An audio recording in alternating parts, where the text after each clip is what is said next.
Good morning, everyone. Good morning, everyone. There you go.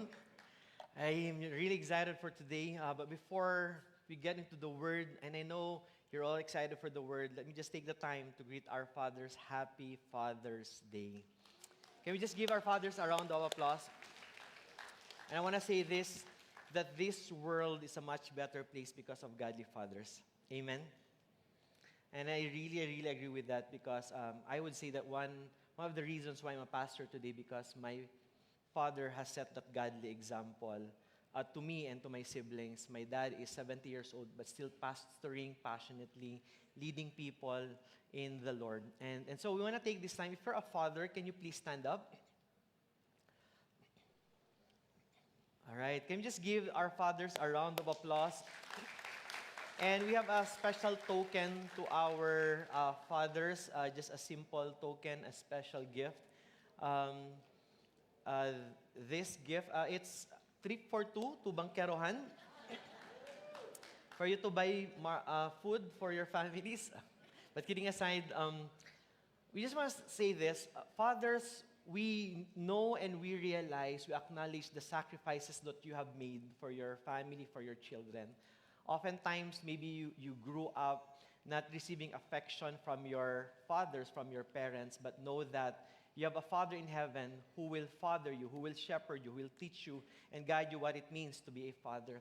And my prayer is that as you continue to grow in your walk with the Lord, I pray that your next generation would be impacted by your devotion in the Lord. So, fathers, we appreciate you, we honor you, and thank you for setting that godly example. One more time, can we give our fathers a round of applause? We honor you, fathers. And so if you're beside these fathers, can you extend your hands towards them? Let's lift them up to the Lord in prayer. Lord Jesus, we want to say thank you for these fathers, these men whom you have set apart, God, so that they will be able to raise a generation who will honor you, who will love you. I also pray, God, that you would be the first to affirm them. Be the one, Lord, to make them whole. Be the one to make them complete. That they don't have to look for approval from their friends or even get affirmation from the people around them, but they are first and foremost your child. Lord, we are your children, the fathers in this place. You are the God who fathers us. And so I pray that you would fill our hearts today with thanksgiving, with thankfulness, with gratitude. But at the same time, I pray that may you shape our hearts, God, Lord, by your word. That the way that we will raise our children is not in accordance to how we were raised. It's not even in accordance to the culture of the world. But it's about, Lord, you and your word, Lord, shaping us and forming us into your likeness. So God, I speak your blessings and your purpose and your presence that completes us. Lord, bless every father in this place. In Jesus' name we pray. Everyone saying? Amen. Amen. Happy Father's Day to all the fathers. You may take your seats. So you can ask any gift from your children and from your wives today, but don't expect anything, all right? So let's go back to our series, When We Gather. And last week we talked about this. And the idea of when we gather is God has given us this great privilege of us being formed into His image and likeness. In other words, the goal of us becoming children of God is not just for us to receive blessings, but for us to be Christ-like in every way. Everyone say Christ-like. And so there are things that we do. There are private devotions that we do for us to be formed into the character of Christ. But in the same way, God also gathers His people so that we may be formed into who He is. That's why our series When We Gather is about worship liturgy. Everyone say liturgy. You know what liturgy is, right? It's right after letter if. Nyek, nyek, nyek, nyek. But liturgy is that ordered form of worship wherein as we go to church, there are things that we do so that we are being formed into becoming the people of God and that we become the reflection of who Jesus is. So that's what this series is all about. Now, as we read the Word of God, may I request everyone to please stand up and open your Bibles to Colossians chapter 3. We will be reading two verses. Colossians chapter 3, verses 16 and 17. This is the word of the Lord. Let the word of Christ dwell in you richly, teaching and admonishing one another in all wisdom, singing psalms and hymns and spiritual songs with thankfulness in your hearts to God. And whatever you do in word or deed, do everything in the name of the Lord Jesus, giving thanks to God the Father through him. This is the word of God. Let us pray. Lord Jesus, we honor you in this place. Thank you for redeeming us. Thank you for saving us. But at the same time, thank you for continually forming us into your image, into that character of being Christ-like. I pray, Holy Spirit, that you would give us understanding today. Open our spiritual ears and our spiritual eyes that we may see you. And I pray that you would reveal to us, God, your very words, that we will be transformed, that every heart will be surrendered to you this morning. Lord Jesus, we confess and we declare our love for you. And we offer to you our time together. In Jesus' name we pray. Everyone say, Amen. Be seated, everyone. I'd like to start this sermon by I'll try not to sing. But when I mention this certain song, tell me the movie that you associate these songs with. Can we do that? All right. First song is this. Near, far, wherever you are. What's the movie that you associate it with? Titanic. All right. How about this song? Let It Go, Let It Go. Frozen. All right. How about this song? I Can Show You the World. Great. How about this? Ding, ding, ding, ding. Ding, ding, ding. Ding, ding, ding. Eye of the Tiger. Rocky. That's right. You see, there's something about, guys, sorry Gen Zs, I don't know much movies right now. But especially for the older people, there's something about music or songs that we get to relate it with certain movies, with certain moments in a movie. And that's why soundtracks are very important in a movie because there's a specific scene na umiyak ni si Popo at si Basha, and then there's music that is being played, and here you are, you relate with the music, right? There's something powerful about songs. And you see, song brings us back to a particular memory, to a particular year in your life, or even it reminds you of a particular person. That's why we sing songs like, Love Hurts. And here you are, you're reminded about a person. And there are songs like, Where Do Broken Hearts Go? Where do they go? In church, right? And there's something about songs that somehow we get to relate with an emotion. We get to relate with a person, with a moment. That's why the songs that we sing matter. Because one way or another, songs don't just entertain us, and songs don't just somehow give us a particular memory, but songs form us.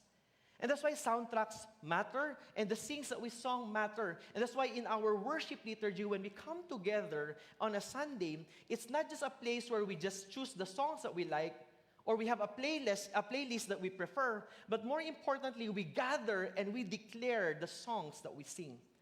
But more importantly, here's the question that I would want for all of us to ask. What songs are shaping your soul? Because there are favorite songs in our playlist. For some of you, you cannot move on from the 70s music. For some of you, you would say, you would argue that 80s music is the best. If you're a 90s kid like me, you would say that 90s music is amazing.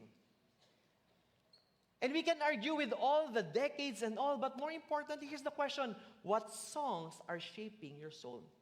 Because if you are not careful, the songs that we listen to and the songs that we sing, it can actually reflect our theology, what we believe about God, and how we live our life. I'm reminded of a particular child, and this little child at the age of 4 would sing and dance to the song of I Was Born This Way, believing that whatever I feel, it is God who made me this way because I was born this way. But we all understand, And 2 Sundays ago, we talked about this, that our hearts are deceitful and it is desperately sick. Therefore, our desires and emotions should not dictate how we live our life. Yet a lot of people, the theme of their life is, I did it my way. But if you're a believer and if you're in Christ, it's not I did it my way, but here you are declaring, I have decided to follow Jesus. So the question is, what songs are shaping your soul? Because again, the things that we believe in, we don't just put it in our mind. There's something beautiful about songs. Now in Colossians, in the chapter that we've read, here was Paul who was actually giving this argument to the church because the church has been infiltrated by false teachers. And these false teachers were telling them and teaching them that Christ, Jesus, is important, but He is not enough. And there are other things for you to experience deeper spirituality. You need more knowledge. You need more experiences. You need more things for you to experience deeper spirituality. And here comes Paul giving this argument that Christ is enough. And he explains that Jesus is the image of the invisible God, that in Him come from all things, and all things come from Him. And as Paul explains who Jesus is, then he starts to tell them, this is what you believe about Christ, then this is now how you live your life. And so he tells these people, he tells the church that you are to relate with people with such Christ-likeness, that you are to put on love. And Paul writes there, since then that you now belong to Jesus Christ, he says, you are to set your minds on things above, not on earthly things. You are to set your emotions on things above, not on earthly things. Then he says, put on love, put on compassion, put on godliness. Look at the person beside you. Does that person look like very godly or very loving? So what we believe about Christ should actually be seen and be evident in our lives. And then Paul starts to explain to the church, let the word of God richly dwell in you. Paul did not say that visit the word of God occasionally. Paul did not say be inspired momentarily by the very word of God. He says, dwell, let the word of God dwell in you. The word dwell, it simply means residence. In other words, the word of God should make its residence in your life. And how do we do that? Paul gives us, you teach it, you admonish the people, at the same time you sing it. There's something about teaching someone about the word of God that the person would somehow understand who God is. But at the same time, the word admonish is to simply warn or to reprove or to correct. Because we have ways in our lives that as we live it out, it's very ungodly, it's very unchristlike.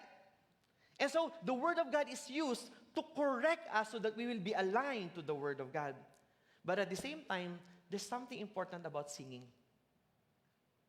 You see, singing is not separate from our discipleship.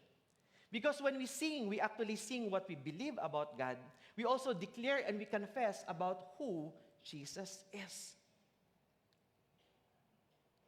That's why it is very important for you and I, whether you reach the note or not, sintonado or yabagman ka, you and I are called to sing.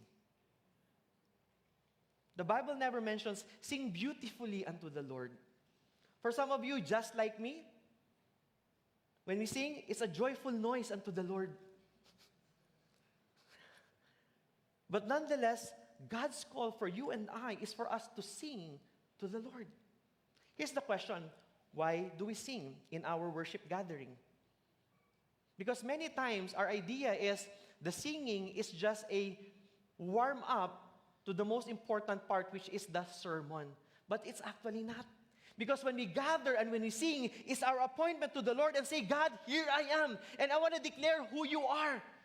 That's why it's so important for you and I not to be late in our moments of singing and declaration that our God is a great God. First song that we sang earlier, my God, you alone are truly great. We're already declaring how great our God is. Especially in a time where the things around us, there's war around us, there's conflict in the government, things are uncertain, and here we are. Where do we anchor our hope? And yet when we go to church, we declare, my God, you alone are truly great. That's why it is very important that you and I would come together and sing how great our God is. Amen? So why do we sing? We sing not because we are singers. Who among you here you're seated beside someone who is a songist? Whether we sing well or not, here's the call that God has given us. We are to sing. And there are hundreds of verses in the Bible that invites us to sing unto the Lord. Now, why do we sing as God's people? Because firstly, singing forms our theology by filling us with the word of Christ. And this is very important. Paul gives this picture, let the word of God richly dwell in you, to make its home in you. Now, in the NLT, I love how it's translated. It says there, let the message about Christ in all its richness fill your lives. So Paul did not start by singing. He starts by saying, the word of Christ should fill you up in every part of your being. Because the reality is easy for people to worry, to be anxious. It's easy for people to be distracted. But the Bible tells us the way we live our lives in this world is to be filled with the Word of God. So when you are struggling with your faith, when you're struggling with doubt, when you're struggling with purity, when you're struggling with your relationships, when you're struggling with unforgiveness, listen to me, the Bible brings us back to the idea that the Word of God should fill every part of our being, and whatever fills us overflows in us. The problem is when we are not filled with the Word of God, what will come out of us is our brokenness. That's why it's very possible that you say that you love Christ, yet what springs out of you is anger, bitterness, unloving words, harsh words. Why? It's because it's not the Word of God that fills you. So the Bible tells us, let the message of Christ in all its richness. When you talk about in all its richness, we talk about the salvation that God has given us. We talk about His deliverance. We talk about His goodness. We talk about His grace. We talk about His mercy. Woo! There are so many things in the Word of God that talks about how glorious our God is. And this richness, it overflows in us and through us. And one of the ways that it overflows and it forms in us are through the songs that we sing. You see, the songs of the church are to be theologically faithful more than being emotionally powerful. The point of why we sing every Sunday is not for you to feel good about yourselves. So let me be the first to tell you this. When you show up on a Sunday, you cannot expect that your favorite song will be sung. If you want your favorite song, play it on your Spotify or on your cassette if you like. But worship God through it. Like before going here, while driving from our home to here, I was already singing the songs that has formed my faith while growing up. I was already declaring and singing earlier, be it unto me according to your word, according to your promises. And so I was already declaring it in my heart. And now that when I showed up here, there are totally different songs. And listen to me, we don't worship God because of the songs that we sing. We worship God for who He is. Listen to me, we don't worship the idea of worship. God is worthy of our worship. And the songs somehow help us declare the very emotions and the very words that we cannot utter for ourselves. That's why when we sing songs, it helps us to behold God for who He is, in His greatness and in His goodness. That's why the songs that we sing matter. Because a song can teach about God, a song can teach about the gospel, a song can teach about forgiveness, a song can teach about the grace of God. And when we sing songs, we remember the goodness of God, we remember the holiness of God. In other words, singing is theological formation. It teaches us theology, but it forms us to live in such a way. I want to show you this photo of me and Rafa. Around 2 weeks ago, I got the guitar. And so when I got the guitar, what Rafa did, he dropped his toys. And what happened was, started to hold the guitar and he was shaking it like, ah. He was so excited. And he got so fascinated with the guitar. And I started playing songs. If you look at the photo here sa left, do you know what he was doing? He was trying to eat the guitar. And I was like, Rafa, don't bite the guitar. So what he would do, he would try to bite the strings. It's so cute. And so that started 2 weeks ago. That started for me and Rafa that every day we would have our worship bonding together. And paulit-ulit lang, 3 songs that we would sing together. Every move I make is very intentional because what can you expect from a 1-year-old child? That song has like na na na na na na na na na na na na na. So while we're singing, come on Rafa, na na na na na na. And he's like ah. He's so excited. Not just that, he would also sing the song, Lord, I lift your name on high.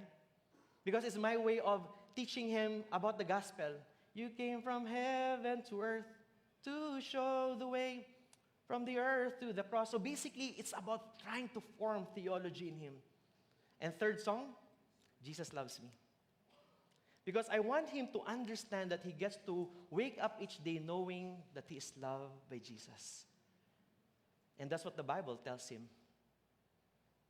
Not only is he loved by his dad and his mom, but through the songs that we sing, his theology is being formed, and every single day, those are the 3 songs that we sing. Very intentional in teaching him and forming his knowledge and his doctrine on Jesus. That's why when we gather and sing on a Sunday, it's not just about singing catchy songs. We gather together to proclaim who God is and the great things that he has done. We sing of his creation, we sing of the cross, we sing of the resurrection, we sing of Jesus returning again. Amen? So why do we sing? Because singing forms our theology. But not just that, second reason why we sing, singing forms our affection. Singing forms our affections by directing our hearts to Christ. Now, Paul writes in Colossians 3:17 that we are to admonish, teach, but he also says, singing spiritual songs and hymns and psalms with thankfulness in your hearts to God. So when we sing, it's not just primarily about information about our minds, but it's also about our hearts. And oftentimes, we actually wrestle with our emotions. Question. Have you ever wrestled with worry this week? Have you ever wrestled with feeling unloved this week? Have you ever felt alone? Have you ever felt like nobody loves you? And interestingly, I may have preached here. Let's say I'll preach for 3 hours. You like that, right? You don't like that. I'll be preaching for 40 minutes. You'll forget about the points.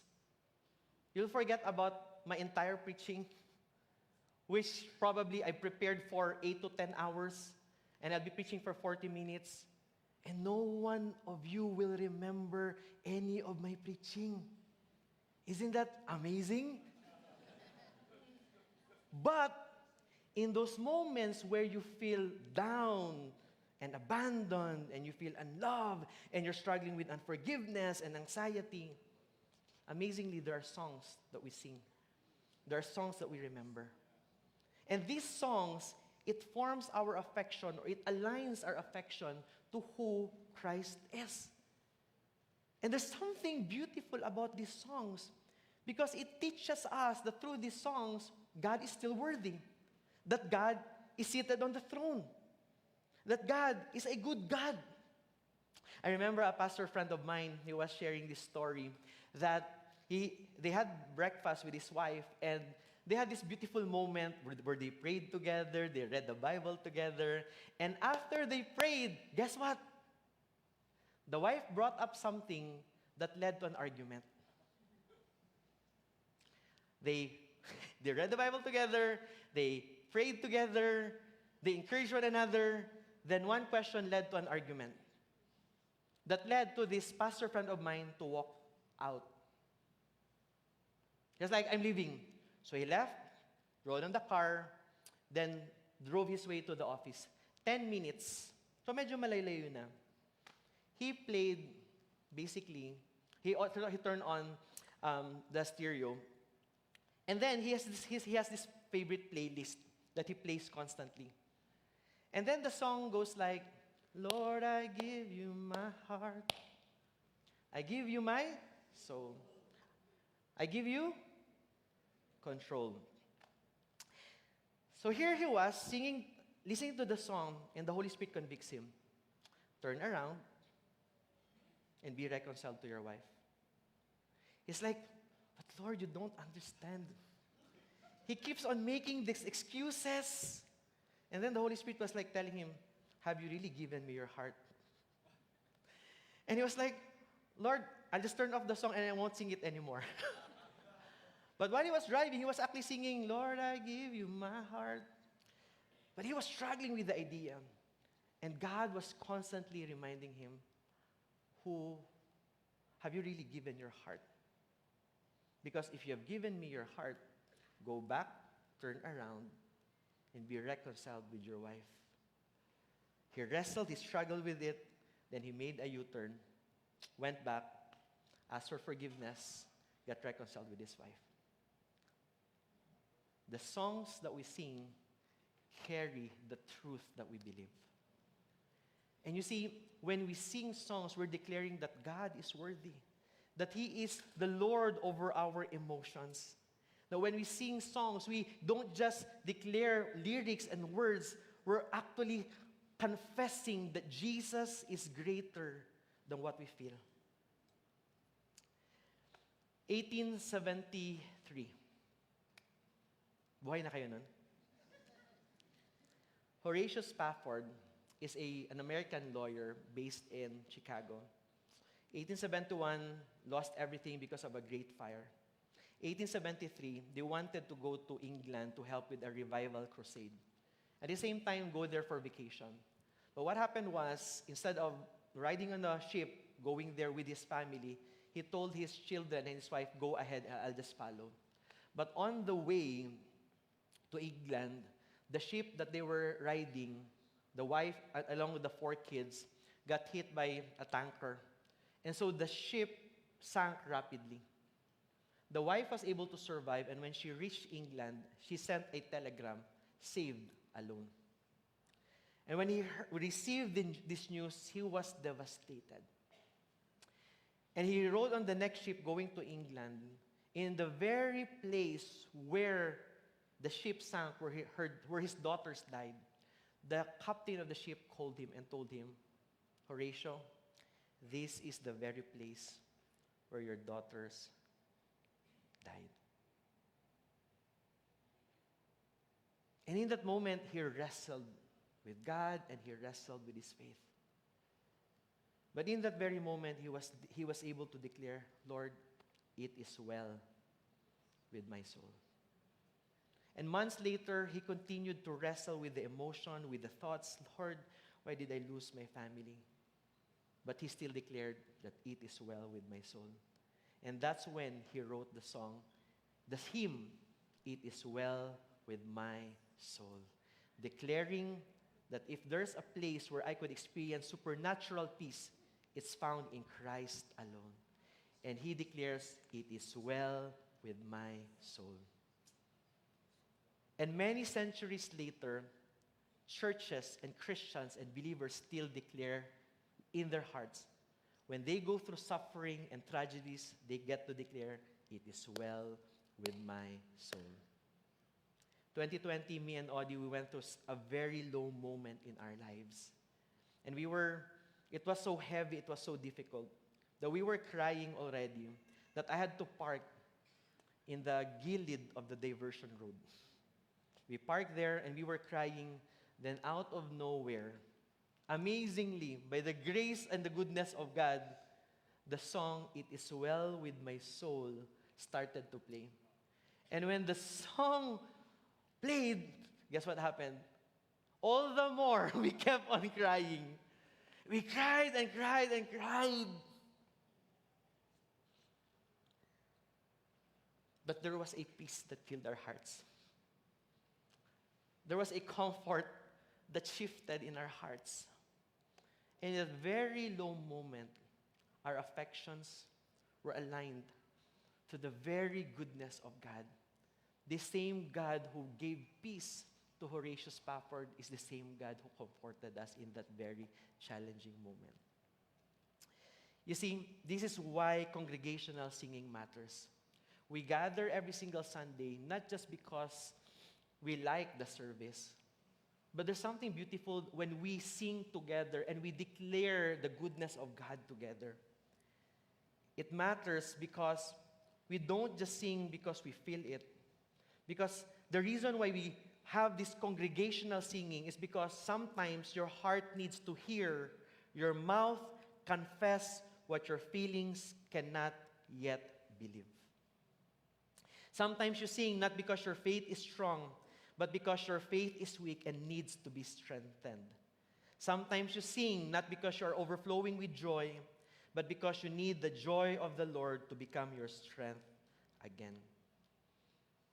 So when we come together to sing, we're not saying that life is always easy. No. In fact, we're saying our circumstances are real, but God is greater. That's why when we come together and we sing, we were singing earlier, blessing and honor. We're declaring, praise the Father, praise the Son, Holy Spirit, make us one. That's our prayer. That God would make us one, that we will not be individualistic in our approach of the church, because the church is not about you. God is not about you. We are about God and we are for God. Therefore, we need the grace and the power of the Holy Spirit to transform our hearts so that we may be one with the people that we don't like and the people that we disagree with. And as we sing songs, like Holy Spirit, make us one. It is essential that we sing those songs because we're declaring something that is not yet formed in our hearts. That's why singing matters. And what we sing is important. Psalm 96, David encourages us there that we are to sing to the Lord a new song.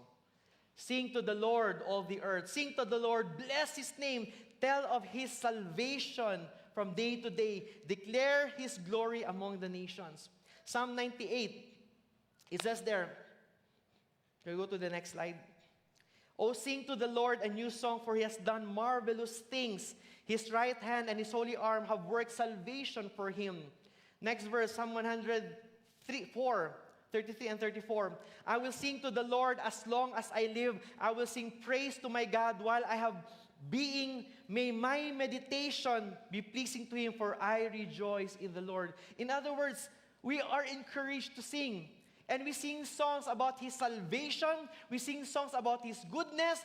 And in those moments that we don't feel that He is good, still we declare and we confess with our mouth that God is good. We don't wait for emotions to dictate the way we worship God. We lead our hearts to worshiping God. That's why the psalmist declared into his soul, bless the Lord, O my soul. Because there are moments that we go to church and we just don't want to bless the name of God. But the psalmist is saying, alam mo ginawa ng psalmist? He's like telling him, hello soul, bless the Lord, O my soul. Bless the Lord. Because there are moments that we let our emotions dictate how we worship. But what needs to happen is that the truthfulness of God, the glory of God, our encounters with God should shape how we relate with God. You see, the songs that we sing become the truths that we carry. And third reason why we sing is this. Singing forms our unity by turning individual hearts into a shared confession. Singing forms our unity by turning individual hearts into a shared confession. This is so powerful and so important because there's something important and essential in private devotion wherein you open your Bible alone, you read the Bible alone, you sing songs alone, and you pray to God alone. But when we come together, it's like we are witnessing to the world and to one another that God is good in my life. And yes, God is good in your life too. Is God good in your life? Yes?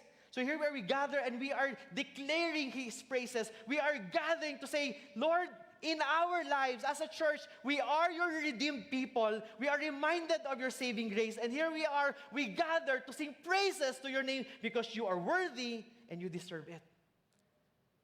That's why Paul says that we are to admonish one another, that we are to teach one another, and we are to sing with one another. In Hebrews chapter 10, 24 and 25, this is what we talked about last week. The Bible tells us that we should not forget, that we should not neglect our gathering, but the Bible tells us that we are to encourage one another. So when we gather to sing together, listen to me everyone, is that we are witnessing to one another of how great and good our God is, but at the same time, we are witnessing to the world that we serve a God who is faithful, a God who is great, the God of our salvation, the God who continues to save, and the God who is sovereign in those moments that we are not in control. Congregational singing reminds us that Christianity is not a solo performance. It is life in the body of Christ. So when the church sings, we are rehearsing our unity in Christ. So when we gather to sing together, we are actually rehearsing what it means for all of us to gather and sing songs of praise and adoration to Jesus. So when the church sings, we are rehearsing our unity in Christ. Growing up, again, my dad is a pastor, and every time we would gather in the church, they would sing hymns. We didn't have drums before. It was just a hymn book. And they would actually say, open your hymns to page 45 and let's sing this hymn together. And then there was this one song that gave me a picture of what the future would look like. And my dad preached about this, and he mentioned that in the past, many believers were persecuted because of their faith. And yet what held them together is the Word of God, the fellowship with one another. It's being sustained by the power of the Holy Spirit and by praying for one another. But at the same time, there were songs that they were declaring together. And one song that really shaped my theology and one song that really shaped my faith is actually the hymn, When We All Get to Heaven. So powerful that every time my parents would sing it in their church and every time I would get to hear it, it gives me a picture of what it means when we all get to heaven. And here's a part of the lyrics. When we all get to heaven, what a day of rejoicing it will be when we all see Jesus. We'll sing and shout the victory. We may suffer in this world. This world may bring pain and questions and doubt. But nothing compares to be in the presence of God, church. That's why it is very important that we persevere in our faith, that we hold on and we cling on to the truthfulness of who God is. And when you don't have the right words to say, know that you have a song to sing. That's why believers in the past, they would sing songs, when we all get to heaven, what a day of rejoicing it will be. When we all see Jesus, we'll sing and shout the victory. And they would keep on repeating that and repeating that. And for some believers, that even at their last breath, they did not lose their faith because they were declaring the faithfulness and the goodness of God.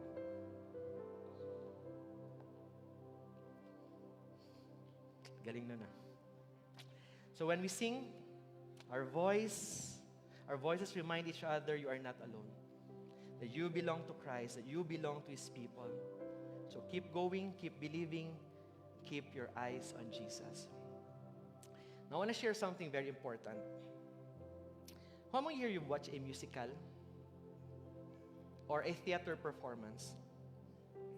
In a theater performance, there's the stage, there's the director, there's the performer, and there's the audience. Oftentimes, church, we bring that secular mindset that just like how the world would have the theater performance, there's the stage, and we would think that the music team are the performers. And sometimes we would think that you are the audience, and maybe the pastor is the director. We're getting it all wrong. In the theater of worship, the whole church is the stage. That's why every time you enter our church facility, our experience team already greeting you with all joy and excitement. Good morning, welcome to Victory. And that is their worship to God. Our multimedia team, our tech team, people may not appreciate them, but they are serving the Lord faithfully, and that's their worship to God. So everything that we do here, this is the whole church is the stage. Who is the performer? It's not the music team. It's all of us. And every time we lift up our hands, every time that we surrender our hearts, every time we sing songs to God, we're actually worshiping God. So who is the director? It's the Holy Spirit. The Holy Spirit directs our hearts. He leads us to repentance. He leads us to conviction. He leads us to connect with people. He leads us to be friendly and to be kind. He leads us to forgive. And you see, the Holy Spirit can do a million things at the same time. That's how amazing the Holy Spirit is. He's the director. And let me ask you this, who is the audience? It's not you. It's the King of Kings and the Lord of Lords, the God of all creation. He is the audience. And if He is the one that we are supposed to please, is your worship to God a pleasing, a sweet aroma to Him?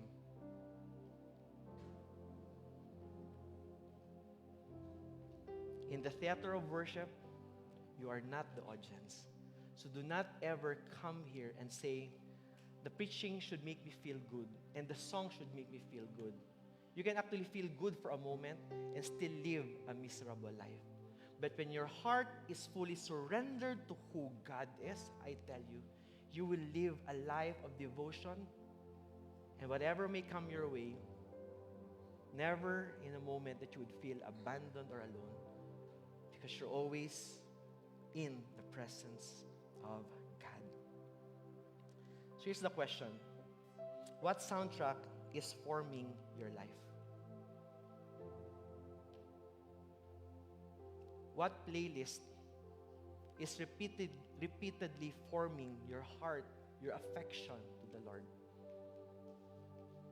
My prayer is that you will not be someone who would sing songs like, I did it my way. But your devotion would say, I have decided to follow Jesus. My prayer is that you will not go out living life saying that it's the climb, or I was born this way. but you would live your life singing songs and declaring, I'll carry my cross, so Jesus have all of me. We sing because God is glorified. We sing because it forms us. And so my encouragement to everyone today is this. Every time we gather, do not just watch. Do not just listen. Do not just wait for the preaching. Sing. Sing when your heart is full. Sing when your heart is weak. Sing when you are waiting. Sing when you understand. Sing when you are joyful. Sing when you are grieving. Sing when your soul needs truth. Sing because Jesus is worthy. And here's the point that I want to say. When the Word of God fills our songs fill our lives with Christ. You see, we'll go through different seasons of our lives.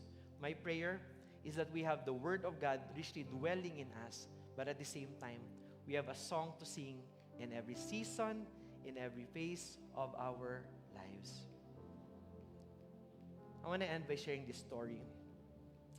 There was this one pastor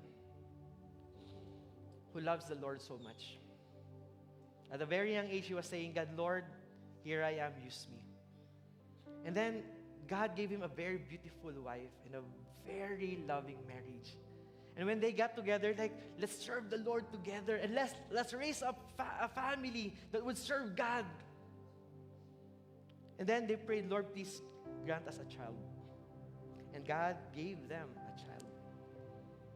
And the child was so energetic, full of life, full of joy. But around 3 or 4 years old, suddenly the child had a health problem. To the point that they might actually lose the child. And so, just like every Christian who goes through difficulties, do you know what they did? They prayed, Lord. They prayed a desperate prayer. And they prayed, Lord, we ask that you would save our child. Lord, we pray that you would restore the health. We pray in the name of Jesus.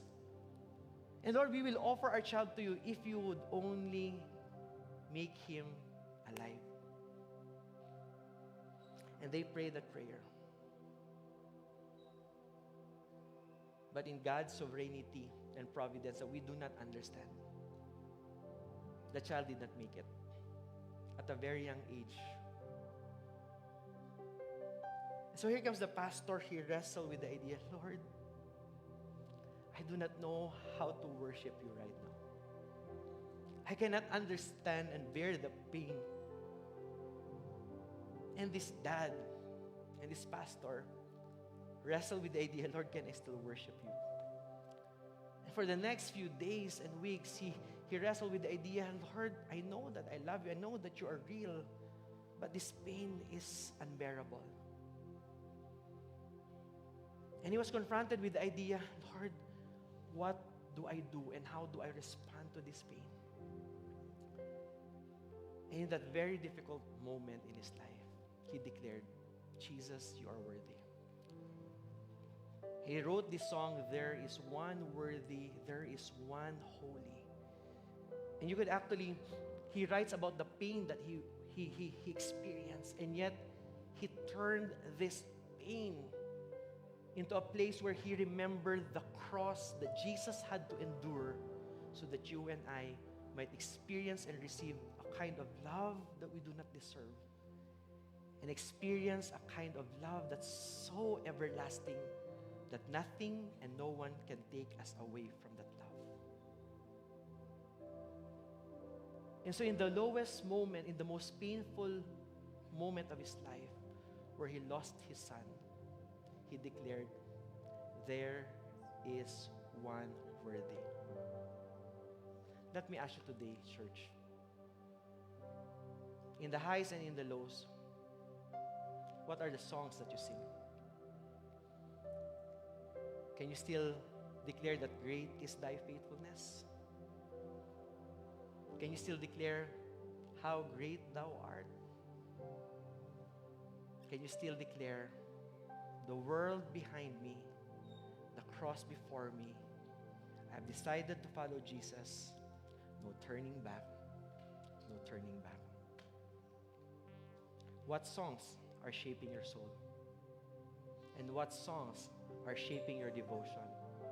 My prayer is that as God gathers us, my prayer is that we won't just simply receive, but we will give and declare our devotion and our affection to the God who is worthy of all glory, all honor, all praise.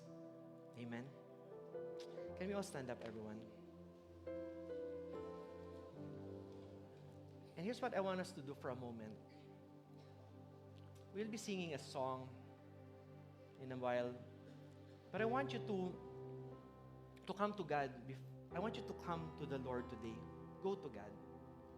And I want you to offer to Him your affection and your devotion.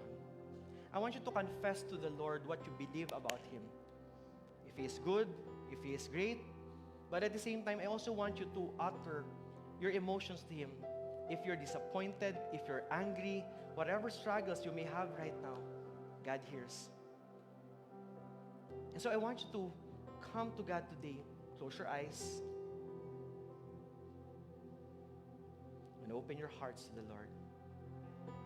I want you to utter a prayer, whatever it is, whether you're grieving, you're mourning, or whether you're rejoicing, just go to God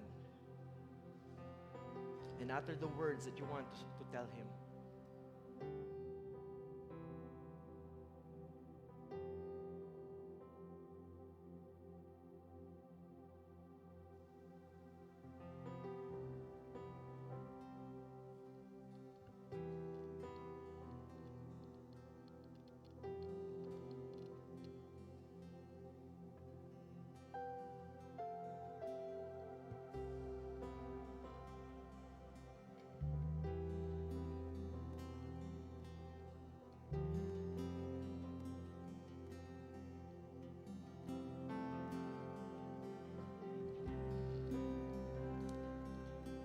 Can we lift up our hands to the Lord?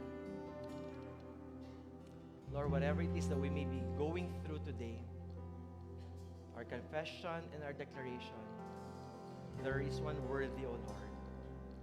And you are worthy of all our praises. You are worthy of all our being. So Lord, today we offer to you our best and even, Lord, our worst. Lord, we offer it to you. And Lord, we worship you in this place, and our heart will declare that you are good and that you are worthy of all praises. Let's worship the Lord, everyone, together. Let's sing this song. Oh, church. If there's only pain in this life I live, count it all the same. Count it as my gift. If the tears I cry, you will not forsake.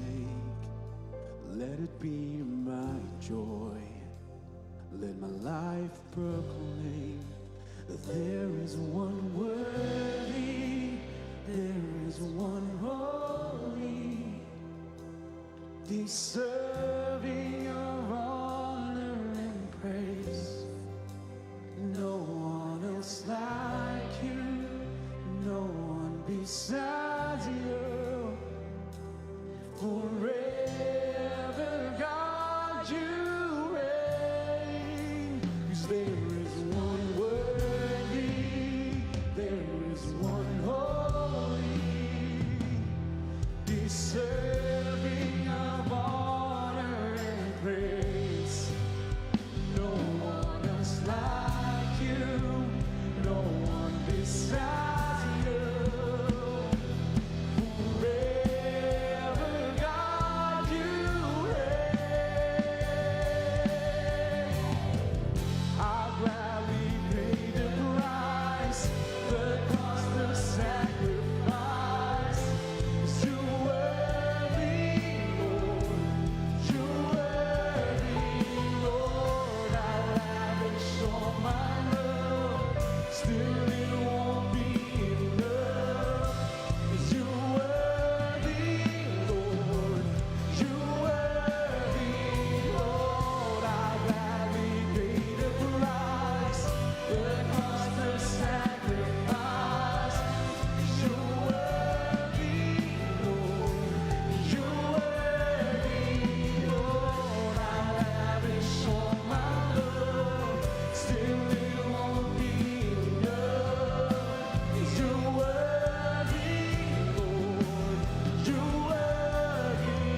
deserving of it all.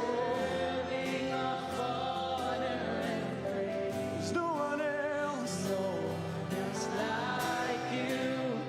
No one beside you.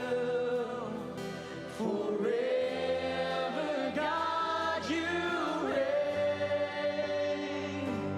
Forever, God, you reign. Forever, God, you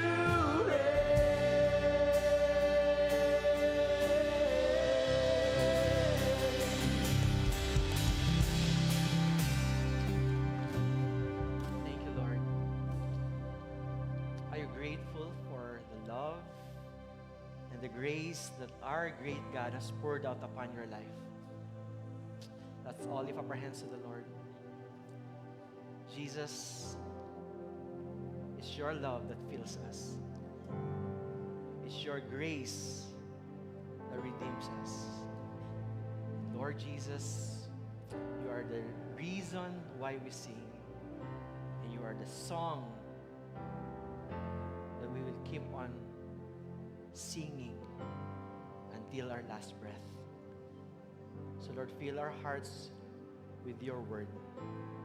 That our hearts and our lives will all be about you. That even through the way we live our lives and through the songs that we sing, that you will be revealed and that you will be glorified. So I pray that you bless your people. The Lord bless you and keep you. The Lord make his face to shine upon you and be gracious to you. The Lord lift up his countenance upon you and give you his peace. Lord Jesus, you are our shalom peace. And nothing and no one can take that away from us. We love you and we honor you. In Jesus' name we pray. Everyone say, Amen. Amen. Victory Davao, our gathering has ended. Our service to the world begins. God bless you all.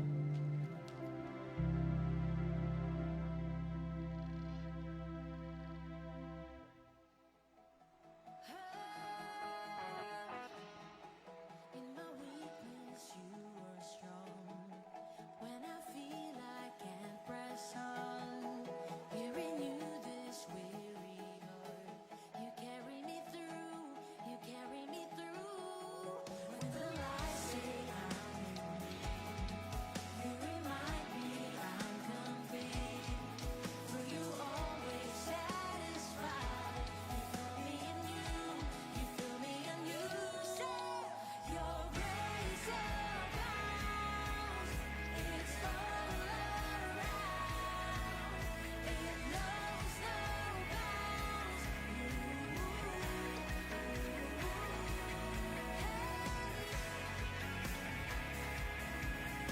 Thank you, Jesus. There is nothing you can't do. We can do all things through you. All our lives we give to you. We're living for you. We're living for you. Your grace abounds. It's all around. It knows no bounds.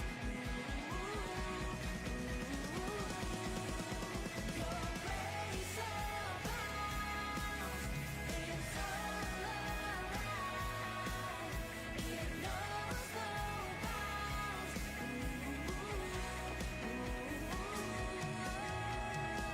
Ang grasya mo'y umaapaw, pag-ibig nangingibabaw, pag-asa'y di maaagaw, galing to sa'yo. Listen, eternity's in my heart now, and in your presence I bow down. Ever since the day that I found out, all I need is you. Yung kamatayan sa biyaya, ngayon ako'y malayang malaya. Walang katulad, di magkagaya, yung karangalan na aking ligaya. I'm crucified, no longer living in you, I live moving, heaven being Lord, none of me, all of you. So let your grace shine bright. Your grace so bright, I'm brought to life. I fix my eyes, you're my delight. Your grace so bright, I'm brought to life. I fix my eyes.